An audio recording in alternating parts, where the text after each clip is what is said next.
Kevin. All right. I'm Marsha, and we're here on the front porch of Laurel River Club Bed and Breakfast, and I'd like to tell you a little bit about the history. Oh, wonderful. So, not many people believe it, but this was actually the town of Jenningston. So, can you believe That many people lived here? this is the house that you're sitting on the porch of right now? Right there. And this is the barn, and everything else is gone. So what you drove in on, I'll try to get this picture here. What you drove in on is the old railroad grade. Okay, and the river is right here. Okay, so this was a lumber town. This town was here. This picture was taken in about 1914. And this town was a lumber town. It was here for about 20 years. The lumber mill provided the electricity for the town. They paid their workers with scrip that was only good at this company store right here. So everybody wants to know what happened to all these buildings. Why don't we see any, anything left of them, the footers and things? That's because what happens when they cut the last tree? The lumber mill is closing down. The lights go out. Yeah. The store is closing down, moving to the next town where they're going to set up. So all of these buildings became a hot commodity for their lumber. So they actually sold them off, they tore them apart, and they used them to rebuild other things. So the reason that this house withstood the test of time is because in about it was 1915, 1916, it was sold to the Smith family. And the Smith family held on to it until the early 80s. So this town was actually gone by 1920. The last house was sold. Yeah, and they were all torn down and reused elsewhere. How sad. Yeah, and so there was one house left right here. And in 1985, we had what was called, it was a notorious flood in the state of West Virginia. It was the 85 flood. It took many lives in the state of West Virginia. Yeah. And that house was washed away. So the only house that's standing that shows any evidence of the town is this house. And so it's very important that we keep history alive. Absolutely. So My now goodness. this property and this house is owned by the Salavera family, and we're just the caretakers. So we make sure that we don't let the town die, because if this house is gone, then it's all gone. Yeah. And they have taken care of it ever since then, and my husband's family has farmed this property for about the last 40 years. And so we turned it into a bed and breakfast about 4 years ago. It was 4 years in May. And we've had over 40 countries and all but 6 United States. So that's a little bit of the history of the town of Jenningston. There were about 600 to 800 people who lived here. They had their own school. They had 2 churches. They had their own softball team. Yeah, back then the towns were like umbrellas. They would pop up and they would use all the resources, and then they would, pull them down and move them on up and find a new place. The towns were pretty amazing back then. They ran a lot differently than the towns that we have today. Absolutely. Very secluded and kind of like their own little world. We've actually found some script from the town. My husband was actually feeding the pigs one morning, and the pig raised its foot, and he saw something shiny, and the pig put its foot back down. And this shows you how much my husband loves me. He went in after it. And so, he's digging through the pig mud and all of that, and he gets the piece of script out, and that was actually my Christmas present 2 Christmases ago. Oh, how wonderful. So, yeah. So that was, I was very happy. Best Christmas present ever.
be the next thing that people will talk about.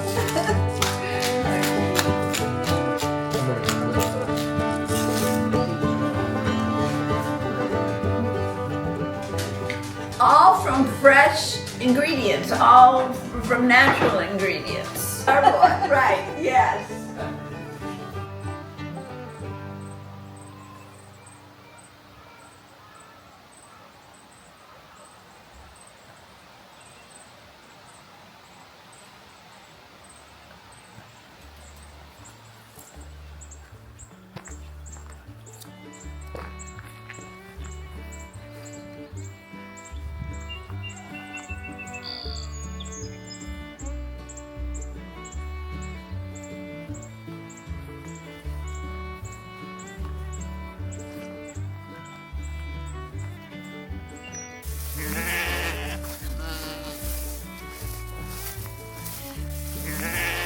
You can pet them.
This is Magnum.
Gotta make sure not to make Rico nervous here. But Rico here is an adult male red-tailed hawk, and the way that you can tell that he's an adult is, first of all, by his dark brown eyes. A juvenile red-tailed hawk under a year old will actually have, oh, very pooped, but they'll actually have pale yellow color to their eyes. So also, if you look at his beak, that piece of skin right above his beak, they have, the adults have a yellow cere, that piece of skin, but the juveniles actually have a bluish green color to their cere. And then the juveniles don't have a red tail. They actually have a dark brown tail with multiple black stripes. So if you look at this tail back here, make sure you step back a little bit. There we go. So you can see that tail there. The juvenile red-tailed hawks, they don't have the red tail. They have a dark brown tail. And see that one black stripe? The juveniles have multiple black stripes going up the tail. Now, how many pounds do you guys think that he weigh? 4. So he weighs only about 2 pounds. So he doesn't weigh very much at all. So He looks enormous. yeah, he looks a whole lot bigger than just 2 pounds, right? Yeah. First off, he's got a ton of feathers on his body. So if you look at all these feathers on his body, that's what makes him look so big. But if you take all the feathers off of his body, he won't look near as big. In fact, his tail, that's controlled by little nubs at the base of his body. He likes to give people a little scare sometimes. Sometimes he might see a perch up there, or like he might try to go to the fence over there. He just sees a perch, he's like, oh, that looks like a nice place to go and sit. But so first of all, he's got all those feathers. Second of all, he's got hollow bones. So where we have very dense and heavy bones, these guys have hollow bones. where he actually kind of has like little cavities in his bones, like his bones are porous, so very lightweight, so that they're able to fly. So yeah, Rico here is actually about 14 years old. So whenever I first got him, he was about 6 years old, and I got him from another place that whenever he was injured, they took care of him, got him better, and they couldn't release him though, because he was shot in his left wing when he was under a year old.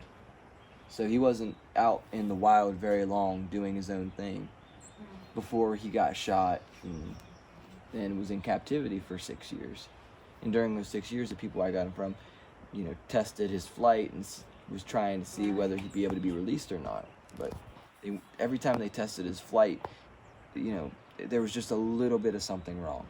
So I was working closely with them, and they transferred him over to me to see if I could, by using him in falconry, that would maybe get him back into shape so he could be released. Yeah. Didn't work out that way, but he's adapted pretty well to this life as an educational bird. Absolutely. That's wonderful. Yeah, he's a pretty cool guy too. Now Rico here, as red-tailed hawks in general, I should say, they have very strong feet. I should say raptors, kind of as a whole. So like owls, eagles, falcons, hawks, they have strong feet. Red-tailed hawks, on average, can squeeze 250 psi. Now, the average man can only squeeze about 76 to 80 pounds per square inch. So they can squeeze really, really, really hard with their feet. And that's how they kill their prey. So they grab their prey, they squeeze, they crush, and they stab with those talons. So if he grabbed me with his feet, that would be enough to sink into clear to my bone. In my arm there, it's not fun. It's not fun at all. He is beautiful. He's looking at me right now like he wants to bite me. Okay, look the other way. Very intimidating, isn't it? Yeah. And it's intimidating because they have these eyebrow ridges. So they look just ticked off all the time, You know what I mean? They have no control over those. Those are just always like that. And it's kind of like my baseball cap. Keeps the glare of the sun out of their eyes. Yeah. So whenever they're hunting, they can keep that glare out of their eyes. Oh. Yeah. Don't do that to me again, you little stink. Do you guys have any questions or anything?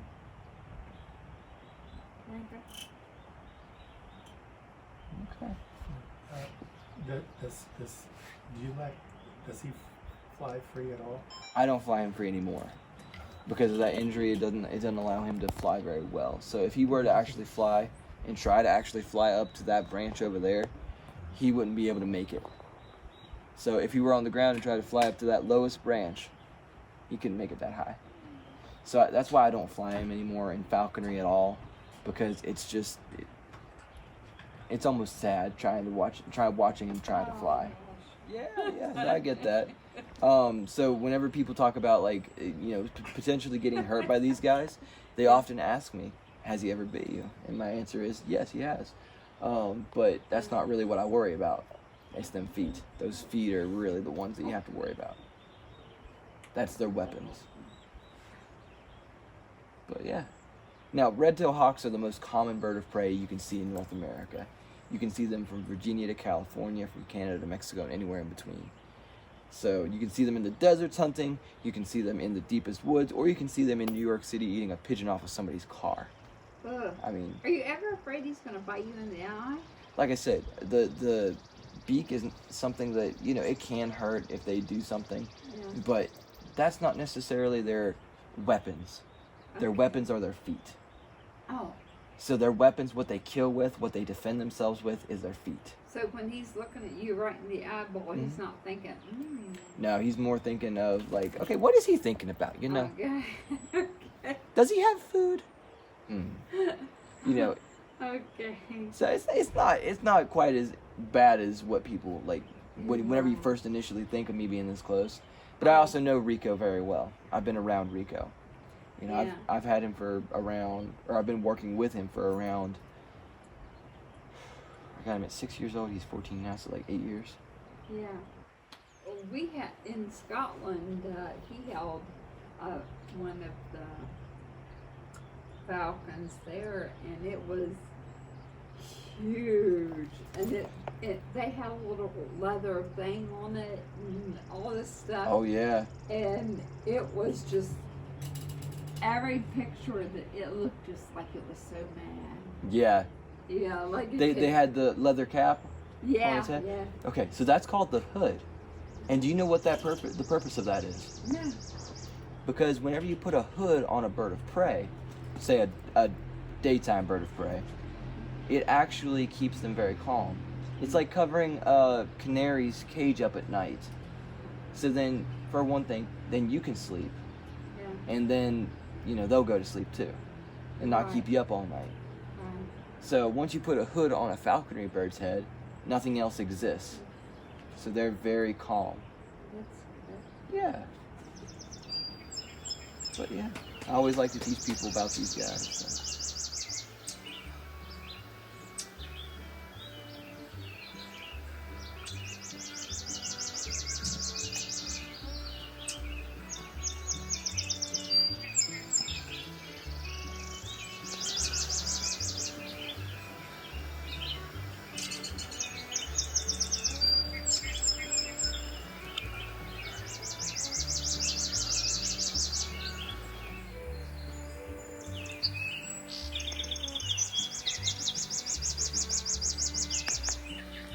Thanks for visiting LRC B&B, Laurel River Club Bed and Breakfast. We loved having you. Come back and see us anytime. Visit us at lrcbnb.com.